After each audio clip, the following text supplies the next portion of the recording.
I'm really glad to be done with that commentary. That's not something I would normally do, just go through a film chronologically from beginning to end. I usually like to talk about things, categorize everything by topics, and issues. But for some reason with Dawn Treader, I felt like it was, I'm just going to go through it chronologically. I guess because there were so many problems, I didn't even know where to start.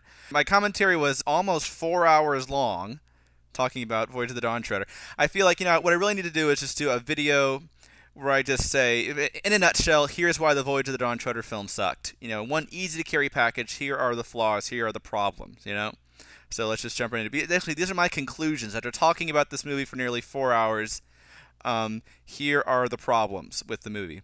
Number one, and this is something that even people who actually liked the movie will agree with me on, the pacing is way too fast. There's no time to really get emotionally involved because rather than experiencing things along with the characters and getting excited and then having them build suspense and get into it, instead the story to me just became this kind of blur, a speeding blur that ran past without me.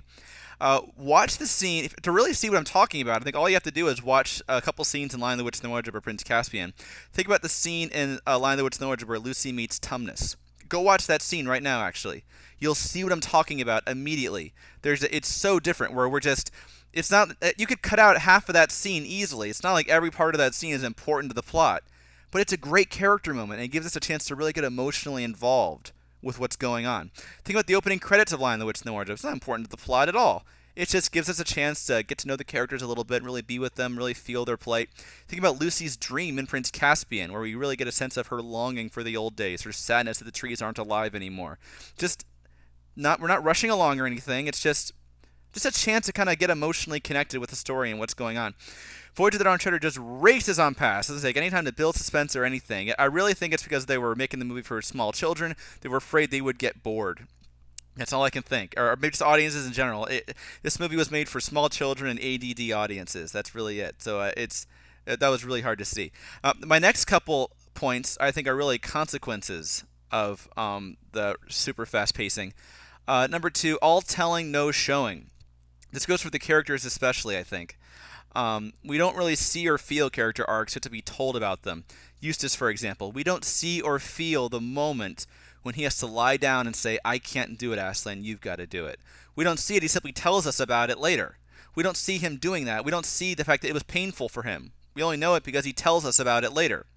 Edmund, at the beginning of the movie, he's all, oh, they don't need us. We're just young people. No one cares about us. At the end of the movie, for some reason, he's changed his mind. It's never explained why. Caspian, all of a sudden, has this deep internal conflict, has to make this decision about his father, and says, oh, I will be a better king. Not set up anywhere else in the movie. He tells us he's learned that, but it's never actually shown. Think about Lion, the Witch, and the Wardrobe. Peter never has to say, oh, I'm just really struggling to live up to my responsibility as sort of the father figure in my family, and I'm struggling to, take care of my brother. Never has to say that. It comes through in the story. The fact that the filmmakers feel the need to say these things proves that they know they're not there. They have to tell you they're there, otherwise you would never be able to see them. Think about, for example, the scene Goldwater. Let's compare Let's compare Goldwater to a scene in Prince Caspian. In Goldwater, we see the statue, and they have to go, "Oh, look, a statue! Oh, he must have fallen in." Everything is like narrated for us. Compare that to the scene in Prince Caspian when we discover that that Aslan's How is the site of the old stone table. Almost no dialogue in that scene. First time I saw it, where the fire goes around the room and the stone table is revealed, there was sort of small murmuring throughout the audience. I think people were going, "Oh my gosh, it's the stone table!" We're discovering it along with them. If Michael Apted had directed that scene, the characters would have been going, "OMG, it's the stone table! Oh my gosh, I can't believe it! That's so creepy and weird. The fact that we were here 1,300 years ago, and now, oh look, this whole thing, they must have built it around it." They would have just told us everything, and it would have totally ruined the moment. So all telling, no showing is a major problem. It's just sloppy, bad storytelling, really bad writing. Number three, and I say this is possibly a consequence of fast pacing because they don't take the time to explain things, a completely incomprehensible plot. I don't know what's going on in this movie, so it's hard to care about what's going on. I don't really know what's going on. This green mist, what does it do? Apparently it makes people disappear. I don't really understand why that's such a big deal. And sure enough, at the end of the movie, the people are completely unharmed. There was no reason to fear the green mist in the first place. Think about the White Witch in Lion the Witch in the Wardrobe. They show the witch turning people into stone, and they make it look like it's a painful thing for them. At the battle, she is turning people into stone, and the statues are smashing all over the place. People are dying here. They show what the White Witch is capable of, and that makes us afraid of her. That's the source of suspense. So what the mist does and why it does it, what's its motivation, never has any kind of clear motivation. So how can I care about what's going on? I don't even really know what's going on. Also, there's just so many plot holes in the movie. It's established, Koryakin establishes that invisibility will hide you from the mist, raising the question: why didn't the crew just say the spell of invisibility, go into the mist, get the sword, and leave? Or anytime they're being tempted, hey, just become invisible. Say the spell of invisibility he used on the duffel puds. When it's over, just become visible again. It's that easy. It's not. I don't know. I don't know how they managed to greenlight a script with so many problems. I can only speculate, but that's maybe another video. I might talk about that. I don't know. The 7 swords doesn't make sense. These 7 swords that are just hardwired to, if you put them together, on Aslan's table will blow up this mist. Apparently, 6 of the lords went off to destroy the mist, and Aslan gave them the swords to help them destroy the mist. Then the lords leave one of the swords behind for some reason. Yeah, we're going to go off and destroy the mist, and for some reason leave one of the swords with Burn. What are they thinking? What are they planning on doing? I can only suppose that Aslan was very vague on the details, didn't really tell them how to use the sword. He just said, oh, these are there to protect you, you know? And then he only told Koryakin what the swords actually do. Never explained. I'm trying to make sense of something that doesn't actually make sense. I don't know what they were thinking, going off to destroy the mist with the swords and then leaving one of them behind with Burn. No idea what they're thinking there. And then finally, when they put them together, it still doesn't make sense. They put them together, and it doesn't destroy the mist. Instead, it makes Rendon glow blue. No idea what Rendon has to do with anything. And he stabs the serpent, and that's what makes it blow up. So this is the whole plot of the movie. I found it kind of hard to grasp the first time I saw it. Now, having thought about it for 3 months, I still don't get it. It actually makes less sense now that I've had time to think about it. The whole goal of the voyage in the first place isn't really clear. It starts out being about the lords. After the Lone Islands, they totally disregard the lords. They don't even care about them anymore. There are many parts of the movie where they just go, oh, get the sword, get his sword. Lord Roop, they go into Dark Island and see this poor guy screaming, his poor tormented soul. And all they can say is, look, his sword, get it. So the goal of the mission drastically changes, after the Lone Islands. Caspian makes a number of boneheaded decisions that are really hard to explain, too, on this voyage, like sleeping on the shore before they had time to explore, not posting a watch. Caspian does a lot of really dumb things, which makes me hard to kind of emotionally connect when the whole time I'm going, what are you doing? I'm just questioning throughout the whole movie. I'm questioning characters' illogical choices. It's hard to emotionally connect when that's happening. The fourth one needs, I think, very little explanation. I'll give it anyway, but cheesy dialogue. The obvious scene being Koryakin's map room scene. Don't fall into temptation. You must defeat the darkness inside yourselves. You know the scene I'm talking about. Could this movie be any less subtle? It's really clumsy and sloppy and cheesy the way it's written. Goldwater, Edmund saying, taught to playing second fiddle. It's another example of telling us what the characters are feeling, telling us what their arcs are supposed to be instead of showing us. The whole Gale MLG thing, with her missing mom, is so underdeveloped that it's cheesy. It's just someone going, Mommy! That's all we know about this person. They don't take time to develop it or make us care, so it comes across as very cheesy to me.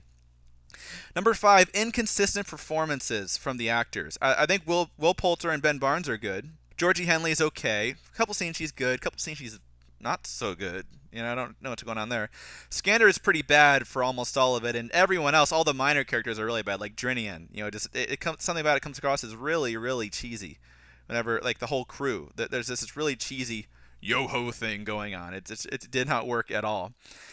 Number 6, the movie has a very fakey, digital, absurd look to it. Compare this to Lion the Witch in the Wardrobe and Prince Caspian, where Wardrobe especially, definitely a fairy tale, definitely a fantasy, but this is a place you could go. A 3-dimensional, physical credibility at the same time. I think Adamson found a pretty good balance there. With Dawn Treader, I don't know if it was because they didn't have enough money or if this was an artistic decision by Apted. Either way, the result is not a good one. It just looks...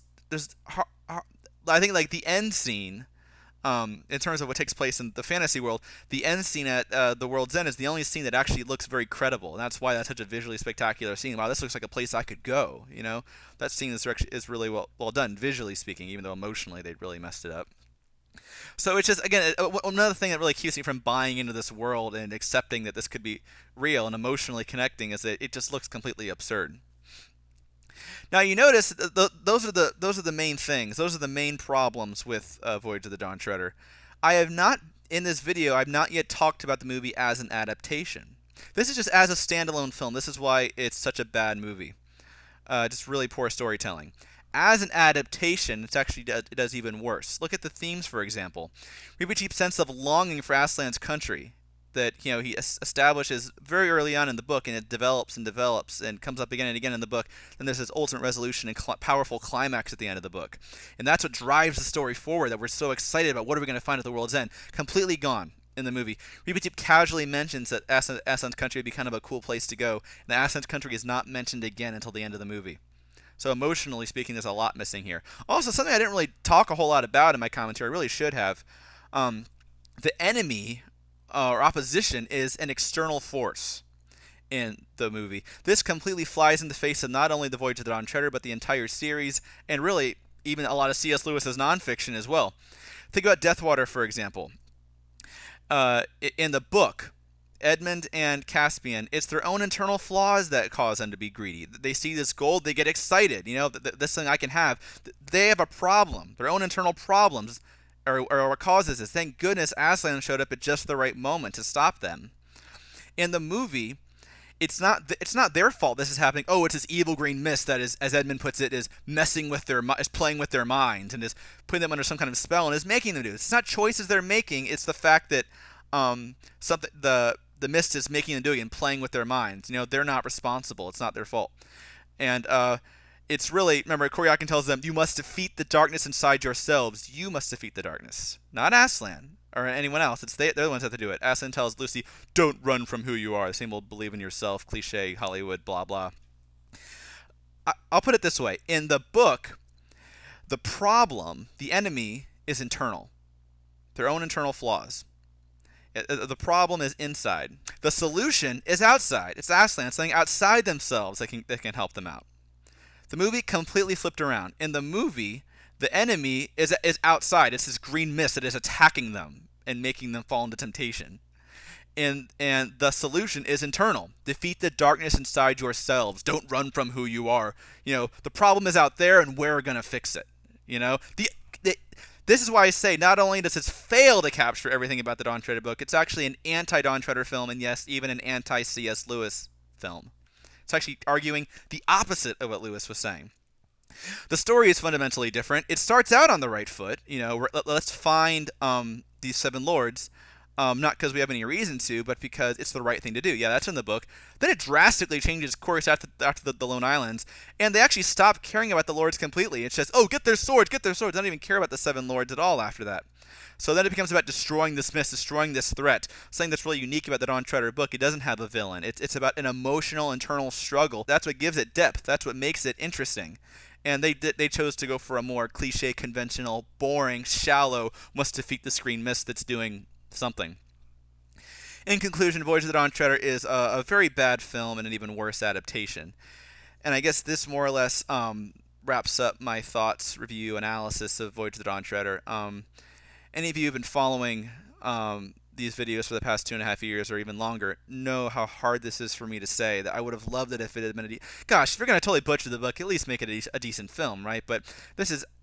I can't even account for the tremendous drop in quality from Voyage of Prince Caspian to Dawn Treader. Can we just blame Apted? I don't know. I think there's more to it than that.